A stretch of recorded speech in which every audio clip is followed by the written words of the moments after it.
Friends అందరూ ఎలా ఉన్నారు? నేనైతే చాలా బాగున్నాను. మీరు బాగున్నారని కోరుకుంటున్నాను. ఈరోజు మనం బీట్రూట్ ఫ్రై చేసుకుందాం. ఇది చాలామంది ఇష్టపడరు బీట్రూట్ ఫ్రై. ముందు బాగా క్లీన్ చేసుకొని ముక్కలుగా కట్ చేసుకుందాం. ఇంకోటి ఇలా ముక్కలుగా కట్ చేసుకోవాలి. తర్వాత కప్పులో ఆవాలు, మినపప్పు, శనగపప్పు, వెల్లుల్లి, ఎండుమిరపకాయలు, జీలకర్ర, కరివేపాకు. ఇలా చేసుకుంటే మీ పిల్లలు కానీ పెద్దవాళ్ళు కానీ ఎవరికైనా చాలా బాగా నచ్చుతుంది. ఒకసారి ఫ్రై చేసి చూడండి, ఎంతో టేస్టీగా ఉంటుంది. ఇంకో ఇంగ్రీడియంట్ ఉంది, లాస్ట్లో చెప్తాను చూడండి. మనం కడాయి పెట్టుకుంటాం. కడాయి పెట్టుకుంటాం. ఇందులో కొంచెం ఆయిల్ వేసి ఫ్రై కదా కొంచెం ఆయిల్ ఎక్కువే పడుతుంది. నేను యాడ్ చేసుకుంటాం.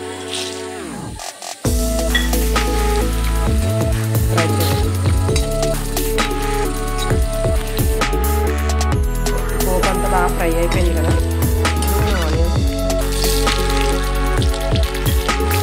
కూడా బాగా సాల్ట్ యాడ్ చేసుకోవాలి. ఇందులో సాల్ట్ యాడ్ చేసుకున్నాం. సాల్ట్ యాడ్ చేసుకుని బాగా కలిపేసుకుని ఉల్లిపాయ మొత్తం బాగా మగ్గిపోయేలాగా ఆనియన్స్ కూడా ఫ్రై అయిపోయింది కదా. ఇప్పుడు కట్ చేసుకున్న బీట్రూట్ మొత్తాన్ని యాడ్ చేసుకుందాం. బాగా కలిపేసుకుందాం మొత్తం అంతా. చాలా ఫ్రై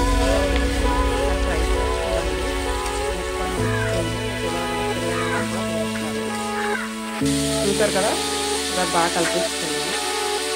దీనిపై మూత పెట్టేసుకుందాం. చూద్దాం ఇప్పుడు.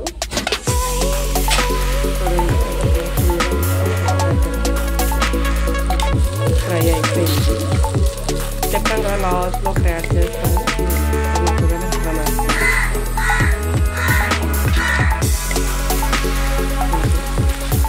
అదేదో కాదు, అదే కొబ్బరి తురుము. ఈ కొబ్బరి తురుము మిక్సీలో వేయకూడదు. మనం తురుముకుంటేనే చూడండి ఇలా పొడిగా వస్తుంది. మిక్సీలో వేస్తే పేస్ట్ అయిపోతుంది. దీన్ని మొత్తాన్ని యాడ్ చేసేసుకుంటాం. కొబ్బరి తురుము ఎంత వేసుకుంటే అంత టేస్టీగా ఉంటుంది. దీనివల్ల కూడా టేస్ట్ మారుతుంది, చాలా టేస్టీగా ఉంటుంది.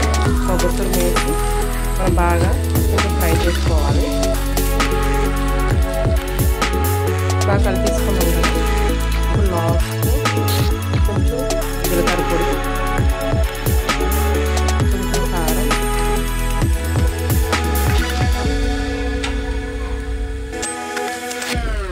యాడ్ చేసుకుని కారం ఎందుకంటే చూడండి బాగా కలిపేసుకున్నాం కదా. మొత్తం అంతా ఫ్రై అయిపోయింది. ఇప్పుడు వేరే ప్లేట్లోకి యాడ్ తీసేసుకుందాం మొత్తం. కదా ఫైనల్ చూడండి ఎంతో టేస్టీగా ఉందో మన బీట్రూట్ కొబ్బరి తురుము రెడీ అయిపోయింది. చాలా టేస్టీగా ఉంటుంది. మీకు ఈ వీడియో నచ్చినట్టయితే లైక్ చేయండి, షేర్ చేయండి, సబ్స్క్రైబ్ చేయడం మాత్రం మర్చిపోకండి.